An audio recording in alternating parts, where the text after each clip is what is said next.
자, 7월 18일 화요일 장 마감 이후에 카나리아 바이오 한번 봐보도록 하겠습니다.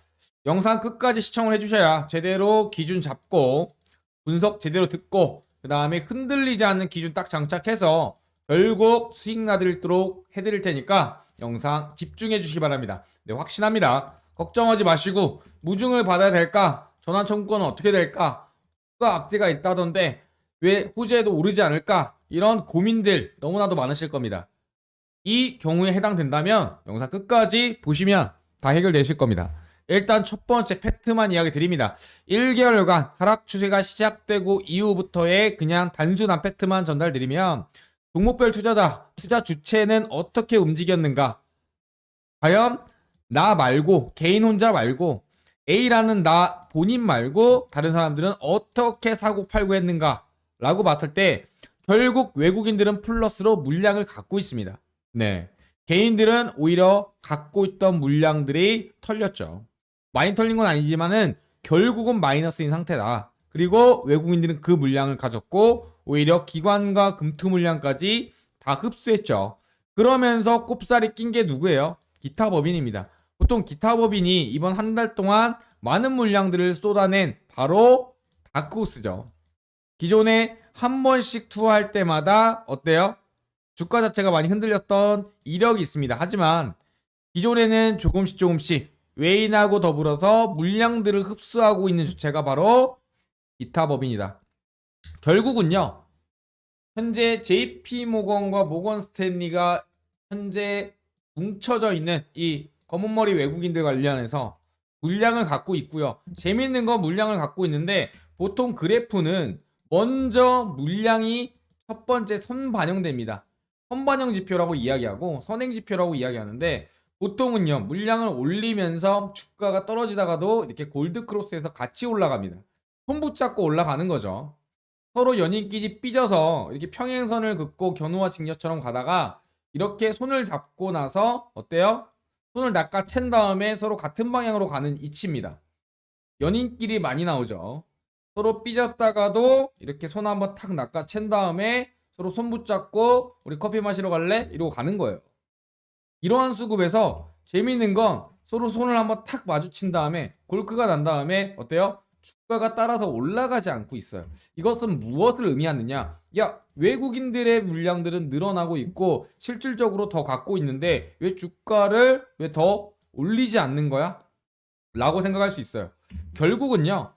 제가 이야기 드렸듯이 사과 한 박스 이야기 드렸습니다. 물량을 던져야만 좀 더 싼 가격에 1만원짜리 사과 한 상자를 9,000원에 세일을 해야 그나마 사가는 게 바로 현재 외인이고요. 그렇게 계속적으로 던지고 있는 거는 기관과 금투입니다. 그러면서 예전에 이 사과 난 안 먹어 하면서 팔았던 기타 법인도 어때요? 이제는 사러 들어오고 있는 거죠. 그러면서 기존에 팔았던 물량들을 수거하고 있다라고 이해하시면 될 것 같아요. 그래서 전체적인 수급 주체는 외인이 주포고요. 그 다음에 기관을 비롯한 이렇게 보시면 될 것 같습니다. 일단 기관들은 물량을 팔고 있고 외국인은 사고 있다. 보통 외인과 기관이 순매수하는 종목들은 하루에도 그렇게 많지 않아요. 은근히 같은 큰 손인데도 불구하고 서로 의견이 합치하는 경우가 사실 별로 없습니다. 이건 무엇을 의미하느냐? 결국은 기존에 올렸던 이 비중만 본다 하더라도 사실 기관이 주포가 아닙니다. 수급적으로 모아갖고 비중을 채웠던 건 결국 외인이기 때문에 외인이 모아야 어때요? 주가를 다시 한번 들어올릴 수 있는 거예요. 기존에 이렇게 급등락하면서 어때요? 핸들링했던 운전자가 기관이 아닙니다. 그렇기 때문에 애착이 없습니다. 애착이 없어요. 다시 한번 모아서 핸들링 하려는 중간에 손바뀜도 없었고요. 그러다 보니까 오히려 이렇게 주가를 올리고 내렸던 세력들이 외인들이 핸들링하는 게 더 낫다. 결국 다시 운전대를 안 놓고 잡고 있다라고 생각하시면 될 것 같아요. 그렇다면 기존에 운전했던 패턴을 봐야 되겠죠. 운전자는 똑같으니까 운전했던 패턴. 일단 파동상으로 이야기 드리면 역헤드앤 숄더 패턴입니다. 대가리, 어깨, 넥라인이라고 표현하죠. 이걸 역헤드앤 숄더 패턴이라고 이야기하고 원래는 패턴상 요거예요. 동양에서는 33 패턴이라고 해서 고점에 많이 나오는데 이렇게 역헤드앤 숄더 패턴은 바닥 구간에서 많이 나옵니다. 네. 저점을 다시 한번 쾅 찍고 반등한 다음에 이 라인 만들어 준 다음에 추세를 돌리는 패턴이죠. 그런데 이 넥라인은요. 요 넥라인은요. 어때요? 강한 지지이자 강한 저항이기도 합니다. 그래서 결국 수능을 몇 번 봤어요.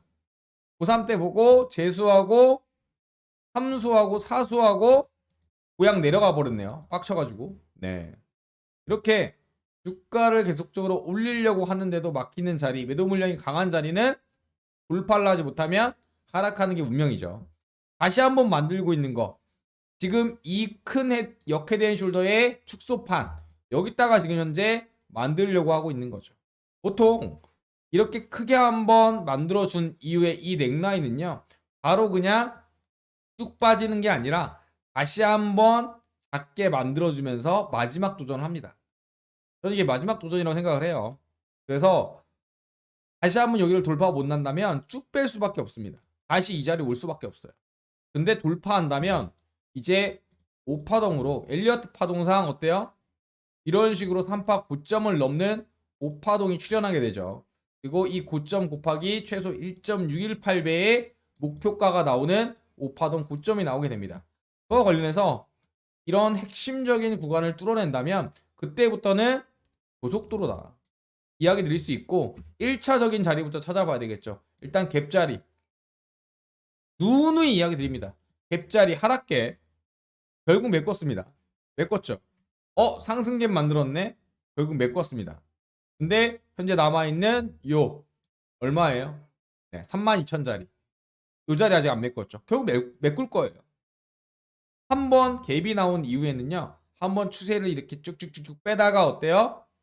추세를 이렇게 밖으로 돌린 다음에 결국 시간을 끌고 도달하게 되죠. 이런 자리를 1차 저항 구간. 그리고 어때요? 갭의 자석의 법칙이라고 이야기합니다. 끌어당기는 법칙. 네. 하락은 다시 돌아오는 거야. 그런 느낌처럼 갭의 법칙은 자석의 법칙이다. 결국 이 자리는 메꾸게 된다. 그래서 1차와 2차를 보는 거고 저는 그러면 5만 원 가요? 뭐 10만 원 가요? 이렇게 물어보시잖아요. 네. 그래서 저는 이렇게 이야기합니다. 33,000짜리 간 다음에 4만 구간 도전할 텐데 이 자리 거래량 뚫고 지지하는 거 보고 1차적으로 거래량 네. 이때처럼 나와야 돼요. 여기 한 번에 정말 시체들이 질비한 엄청난 귀신들의 밭입니다. 귀신들의 밭. 좀비들의 밭이에요. 화염방사기로 지구의 모든 에너지를 끌어모아서 원기옥 아세요? 원기옥? 네, 드래곤볼이라는 영화에서 나오는데 만화에서 우주의 기운을 모은 파워예요. 네, 이런 거래량이 빵 터쳐야 물리칠 수 있습니다. 악의 무리들을. 그렇기 때문에 거래량이 없는 상태에서 올라오는 건 좀 신뢰하지 않는다. 거래량이 있게 뚫어내는 거는 그때부터는 이제 52,100원 곱하기 최소 1.618 네, 목표가 잡으시면 될 것 같아요. 일단은 지금 단기적으로 삐죽삐죽 테스트하다가 안 되니까 다시 밑으로 삐죽 만들겠죠. 그래서 이야기 드린 거 23,000부터 2만 구간 분할 매수해라. 그래서 1차 목표가 33,000 보고 다음에 41,000 구간 2차 목표가 봐라. 이 이후에 거래량 뚫으면 이제 곱하기 1.618 얼마예요? 계산해 보세요. 네. 계산해 드릴게요. 우리 좀 행복해 하잖아요. 이런 순간이라도 우리 좀 행복해 하죠. 그래서 친절하게 상상의 나래를 펼쳐보도록 하겠습니다. 상상의 나래가 아니라 보통 3파동 고점을 넘으면 그렇게 됩니다. 52,100원 곱하기 뭐예요? 1.618 피보나치 확정가입니다. 네. 84,200원 네. 3차 공개합니다. 네. 드디어 공개하고요. 그렇기 때문에 저는 1차적으로 좀 단기적으로 본다면 이 33,000원짜리 밑으로 매수단가, 평단가, 본인의 매수단가를 낮춰놓으라고 이야기 드리고 싶은 거죠. 결국은 너무 지긋지긋해서 탈출하고 싶다면 이 갭자리까지만 봐라 라고 이야기 드리고 싶고요. 그 다음에 2차적으로 이 구간대에 대해서까지 오게 될 텐데 결국은 오게 될 텐데 이 구간에서 거래량이 터지는지 안 터지는지 확인하고 싶다 하시는 분들은 2차까지 가져가시는 거죠. 그 이후에 물량들을 거의 반절 이상 파신 상태에서 이제 이 구간 뚫어내는지 보고 뚫어낸다면 갖고 가는 거고 거래량 없이 했다가 밀리게 되면 던지고 일단은 빠져나와야 되는 겁니다. 이게 현재 제가 드리고 싶은 대응 전략이에요. 그리고 단기적으로 현재 무중 받을지 말지 고민이시죠. 제가 단기적이 아니라면 어때요? 받으라고 이야기 드리잖아요. 일단 유통량이 늘어나는 거고 결국 무중이라는 거는 회계적인 이벤트예요. 네. 그리고 거래량이 늘어날 수밖에 없고요. 결국 이 외인들도 물량들을 더 모으기 위해서 개인들을 털어보는 것보다 무중받은 이후에 흔들다가 물량 모으는 게 더 쉽습니다. 그리고 무중이라는 이벤트가 끝난 다음에는요. 전체적으로 어때요? 모든 재료거래가 끝났기 때문에 핸들링 하기가 더 쉬워집니다. 물이 찰랑찰랑 유통량이 많아야 주가도 세력 입장에서는 핸들링하기 쉬운 거예요. 오히려 대주주를 묶어놓고 작전을 칠 때는 완전 유통주식수를 고사시킨 다음에 작전을 하거나 지금처럼 무중을 때린 다음에 유통수가 늘어났을 때 찰랑찰랑거리는 이 바닷물에서 움직이거나 그랬을 때 물량들을 뺏어오기가 더 쉽다. 결국 올릴 주포라면 저라면 무중을 때리고 그 물량 받고 올릴 것 같아요. 네. 그리고 최근에 전환 청구권 행사했잖아요. 기존의 채권을 주식으로 받았잖아요. 그 행사 한 다음에 뭐예요? 제가 보라고 했죠. 이게 악재가 아니라 일단 내가 채권자여서 주식을 카나리아를 받았어요. 근데 얘가 더 오를 것 같아.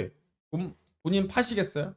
그럼 오를 것 같아 라는 판단은 누가 할까요? 네. 전체적으로 내부적으로 판단을 하겠죠. 하지만 그 판단이 지금 매도가 아니라는 게 수급상 나와 있어요. 그 물량들을 던지질 않아요. 네. 미리 큰 물량 전에 시그널이 벌써 3가지는 나와야 됩니다. 크게 물량들을 던지기 전에 그런 사전 작업도 지금 보이지가 않는다고요. 오히려 제가 기타 범위 쪽에서 최근에 물량들을 던지기 시작했으면 아 던지던 놈들인데 더 던지는구나 라고 해서 좀 특이 동향으로 봤을 텐데 던지던 놈들이 오히려 사모으고 있는 거예요. 결국 뭐예요? 전환 청구권 갖고 있는 애들이 기타 법인 창구 통해서 오히려 사고 있어요. 좀 그렇게 판단하고 있습니다. 네. 물량들이 안 나와요. 물량들이 안 나오는데 개미 물량 가지고 이제는 더 이상 안 털리니까 시간 조정하면서 무중으로 가는 거죠. 그래서 지긋지긋하다면 안 말리겠습니다. 네, 무중 전에 난 무중이고 나발이고 아우 이거 파는 것만 하더라도 병원비는 안 들겠어 하시는 분들은 던지시고요. 네. 하지만 무중 이후에 오히려 상승 확률이 높은 상태이기 때문에 더 핸들링하면서 주가를 핸들링하기 쉬운 그런 구간이기 때문에 오히려 저는 무중 이후를 받고 나서 볼 것 같습니다. 하지만 무중 전에 이러한 전환 청구권 행사부터 여러 가지 공시들의 내용 때문에 악재라고 여겼던 부분들에 대한 수급이 현재 포착되지 않고 사전 작업도 없다는 얘기는 결국 어떻다? 호재일 가능성이 현재 높다라고 판단하는 근거입니다. 결국은 수급이죠. 네. 어떤 재료가 있을 때 그거 악재인가 그 다음에 호재인가 그리고 또는 중립적인가라고 했을 때 저는 이 중립적인가라는 의견 상태에서 수급을 봅니다. 근데 예비 시그널도 현재 없는 상태입니다. 그 물량들을 던지지 않고 있거나 어때요? 오히려 사모으고 있죠. 그랬을 때는 어떻다? 호재로 해석한다. 여기까지가 제 생각입니다. 그래서 무중 최소 3개월 이내로 해서 내 사망 구간까지는 최소 보겠다 하시는 분들은 어때요? 기간적인 측면, 가격적인 측면 맞다 하면 가져가세요. 무중 받으시고요. 두 번째 뭐다? 단기적이라도 33,000원짜리 기다리신다면 무중 끝나고 나서 어때요? 보시라. 네. 어차피 얘네들도 여기서 더 내리면 쳐물린다. JP모건도 여기서 더 늘리면 이제 쳐물립니다. 어차피 얘네들 낮아봤자 아무리 낮게 잡아봤자 평단가 여기잖아요. 모아놓고 상단인데 얼마 안 남았잖아요. 얘네들 물량 갖고 있는 건 알고 있잖아요. 네. 이런 구간에서 바닥 쳤다가 모았다는 얘기는 결국은 어때요? 평단가 아무리 낮아봤자 요 구간이란 말이에요. 그랬다는 것은 어때요? 그러니까 계속 밑꼬리가 나오고 있는 거죠. 물량들은 갖고 있는 상태에서.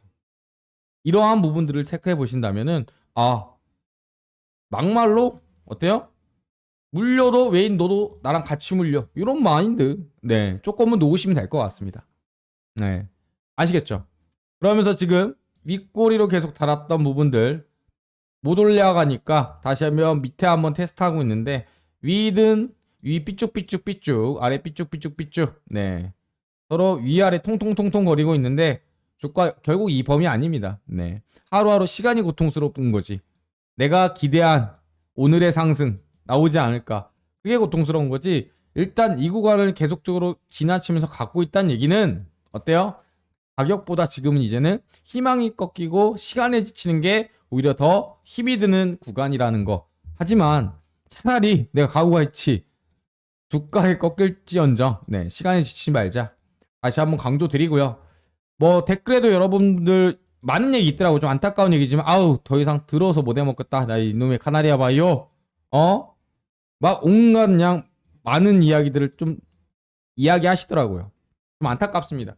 그래서 이렇게 혼자 매매하시기보다, 그래서 투자자분들 같이 매매하자. 네, 구독자 실시간 대응방 운영하고 있죠. 그놈의 카톡방에서는 광고도 많이 들어오고 새벽에 난리치는 게 많아가지고 일단 임시 정지를 좀 시켰고요. 이제 텔레그램 방에서 메인으로 운영하고 있는데, 여기서 뭐 하냐, 주주들을 위해서 1일 대응 시나리오, 주요 구간 레인지 알려드립니다. 그리고 수급적인 부분, 특이 거래량, 그리고 두 번째 뭐예요? 주요 재료가 떴을 때 관련주들, 그리고 단타로 접근해도 되는지, 재료 뜨면서 제 조건 검색기로 잡히면, 충족이 되면 제가 단타도 한 종목에서 딱 두 종목 드립니다. 100만 원에서 200만 씻어가지고 노르시라고. 그리고 두 번째 뭐예요? 어떠한 재료가 떴을 때 관련 연관주, 네, 히스토리가 있는 연관주들 체크해드리고, 당일의 수급과 그 다음에 주도주, 그리고 지수적인 모멘텀, 뭐 이런 식으로 체크를 좀 해드려요. 네.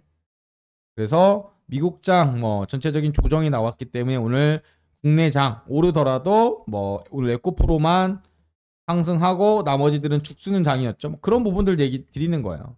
그래서 오늘 전에 반도체 필라델피아 지수 높았으니까 오늘 반도체 수급이 그나마 나올 거고, 2차 전지에서 대장주 아니면은 나머지 종목들 다 수급 개판이다. 그래서 다른 종목들은 뭐 좀 길게 보실 거면 건들지 마라. 뭐 이런 코멘트들. 그다음에 뭐 당일 이슈 관련주들, 뭐 제광, 뭐 2차 전지 자동차, 뭐 4대강, 반도체 있었죠. HBM 때문에. 이러한 식으로 전체적인 뭐예요? 시장 상황들, 관련 주들, 할 만한 종목인지, 이슈에 관련된 종목인지, 그 다음에 조건에 부합하면서 상승할 수 있는 높은 확률이 있는 종목인지, 네, 이런 부분들. 그리고 마지막으로 갖고 있는 종목에 대한 일일 대응 시나리오. 이런 부분들 실시간으로 대응하면서 같이 소통하면요, 흔들리실 필요가 없어요. 제가 오늘 댓글을 좀 보면서 좀 안타까웠던 부분들이, 정말 오래 갖고 계셨고 4만원대 초반에 거의 몰빵으로 들어가셨나 봐요. 네, 그러다 보니까 많이 지치고 힘들고 이제는 희망에 겨워서 더 이상 버티기도 힘들다, 악담을 막 하나리아 바이오 악담을 하시는데, 정말 투자에서 이 멘탈이라는 것도 매우 중요합니다. 그렇기 때문에 같이 실시간으로 대응하고 부여잡고 팩트 체크하고, 다른 종목들 뭐 좋은 종목 있나 잠깐 놀기도 하고, 이렇게 좀 대응을 좀 했으면 좋겠습니다. 이런 것도 매우 중요한 거예요, 투자에서. 그렇기 때문에 어때요? 같이 실시간 같이 하실 분들 같은 경우는요, 네, 번호 동일합니다. 010-7623-4169번. 일단 카톡방은 하도 광고가 많이 들어와서 폐쇄해서 이쪽으로 옮겼고요. 텔레그램방 초대해드립니다. 그래서 지금 카나리아 바이오 갖고 있어서 좀 답답하다, 난 또 뭐 다른 종목 HLB 갖고 있어 답답하다, 물려있다, 이러신 분들 같이 관련 방, 구독자 방에다가 같이 소통하면서 매매할 수 있도록 초대해줄 테니까 종목명 보내주시기 바랍니다. 네, 최소한의 어떤 종목을 갖고 있는지 제가 알고 있어야 되겠죠. 그래야 방도 구분을 하고요. 이 안에서 1일 대응 시나리오, 종목 질문하고 분석, 1일 단타 종목들 드리고 있으니까 제발 지치지 마시고요. 추가적으로 갖고 계신 종목들에서 골치 아픈 것들, 좀 현금화하고 싶은 것들, 좀 수익 익절하고 싶은 것들, 이런 부분들에 대해서 종목명, 보유주수, 매수가 딱 세 가지만 적어서 문자로 동일하게 보내주시면 이거는 방 안 들어와도 체크해드린다는 점. 대신에 하루에 10종목 이상은 제가 좀 불가능해요. 그래서 많은 종목까지는 안 되고 1개에서 2개 종목만 좀 제한한다는 점 다시 한번 좀 강조 드립니다. 자, 결국 패턴 이렇게 나오겠죠. 네, 제가 예상하는 시나리오입니다. 딱 그냥 그림으로 설명해 드립니다. 그림으로. 이렇게 이야기 드렸고, 그래서 제가 계속적으로 이야기 드린 거 23,000에서 2만 구간의 분할 매수, 그 다음에 1차 32,000 여기 2차 41,000 거리랑 터지면 여기 곱하기 1.618 그리고 뭐예요? 손절가는 요 박스 구간 상단이죠. 대략적으로 얼마예요? 네, 18,600원 정도가 되겠네요. 이렇게 잡으시면 돼요. 대응 전략. 머지 않았고요. 일정도 있잖아요. 무중 관련 일정도. 그렇기 때문에 이렇게 그냥 대놓고 관점 이야기 드리고 제 의견 이야기 드린다. 판단은 여러분의 몫입니다. 아시겠죠? 자, 오늘 하루도 이 밑골이 나올 때 기분이 좀 착잡하셨을 텐데 다시 한번 마음 잡고 다시 한번 화이팅하고 그다음에 마음 다잡고 결국 수익으로 마감될 수 있도록 하루하루 체크하고 결국 그렇게 될 겁니다. 꿈은 이루어질 겁니다. 이상입니다.